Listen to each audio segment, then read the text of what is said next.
happy day 2 of preseason. I wanted to get on because I know a lot of you, this is our prep week, and a lot of you are going to start doing your meal plans and going shopping and cleaning out your fridge and your pantry and just really getting a game plan going for our kickoff date on Monday. So I wanted to give you some tips and some things to think about as you go through your week and get ready for Monday.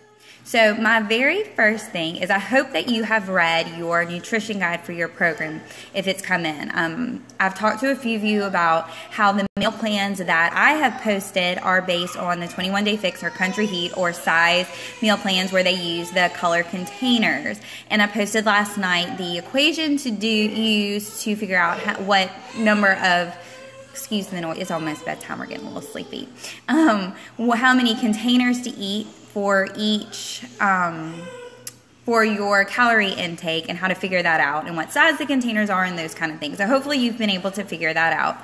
I also, in the nutrition plan, it gives you a list of all of the foods that are approved for that. My meal plans are just a suggestion. You do not have to follow those verbatim, word for word, like meal for meal based off of what I have. That is just a suggestion or an outline for you. And I have created those for it's a second bracket of the thing. So, of the chart. So if you eat less than that, then, are supposed to eat less than that, then don't, take away a few or add a few if you can eat more than that. It just, personalize it toward you. My first suggestion is I want you to go through those lists in the nutrition plan and find foods that you like to eat. I love to eat. It is my very favorite pastime. It is my favorite hobby. It is my favorite thing to do.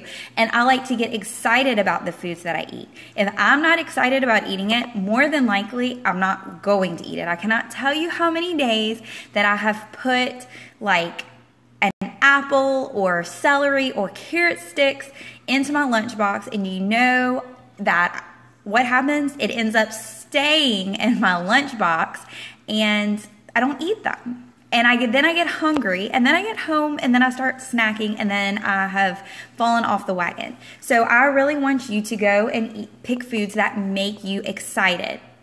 Get your family involved. This is a lifestyle that you're embarking on. It's not a quick fix. It's not a diet. So I want you to go through and sit down with your family and find meals that they want to eat as well. The last thing I want you to do is to cook something for your family and then turn around and cook something for yourself. That's going to get exhausting and tiring, and you're going to get tired of it, and it's really not worth it. It's not something that I want you to take on. This is not something where your family eats one thing and then you eat the other. So when I started the 21 Day Fix, I sat down with my husband for the very first time. I sat down with my husband, Michael, and I said, okay, here's the deal. If I need you to support me on this, I want to do this for myself. If I make a deal with you that you can eat whatever you want at work and for breakfast, but that you'll eat what I eat for dinner, I will make our meals as close to what we normally eat as possible. So the very first 3 weeks that I did the 21 Day Fix and ate this clean portion control eating plan, we had spaghetti, we had steak, we had taco salad, we had breakfast for dinner, normal things that we would eat anyway. I just made sure that the ingredients were things that I could get off of the nutrition plan. So get your family involved as well. As much support as you can get on this, the better, and you'll see that you really can make this a lifestyle because you're not cooking like funky new recipes that cost a lot of money that you have to go out and buy. I love stocking my pantry with ingredients that I'm going to use over and over and over again with multiple meals, so it kind of cuts the budget as well. The next thing and the last thing that I want to share with you is to please don't discount leftovers. My boys don't eat that much, and they're very picky eaters, so sometimes they eat something they'll have sandwiches or something a little different than what we're having for dinner. So it's usually just me and Michael eating. So instead of cooking, a dinner and then having a lunch prepared, I'll just take leftovers and then adjust my meal plan so that fits into my container count as well.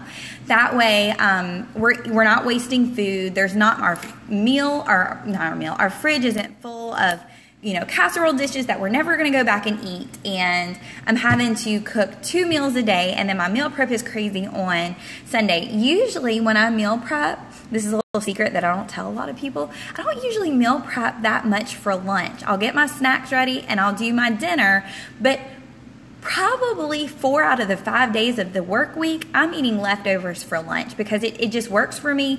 It's easier. We're not wasting food, and I'm happier because I like to eat and I like leftovers. So don't discount those as well. That's another budget saving tip. If you're not having to buy additional things for lunch, just use your leftovers if you have it. Now, if you're cooking for a family of like 6 or 8, then you may not have leftovers, and that's understandable. But if you know you're going to have leftovers, set those aside. I actually, when I am cooking, before I make my plate for the night, I will go ahead and set aside leftovers for lunch the next day. Stick those in the fridge. So in the morning, all I have to do is get my lunchbox out of the freezer. Yes, I have one of those like cool packet ones where you like get it out, keeps your food cool. Anyway, I digress. So I'll get those out of the freezer, put my containers in there, and I am good to go. So those are my tips for you, just things to think about. If you have any questions, post them in the challenge group, and I hope you're all having a terrific Tuesday. Bye.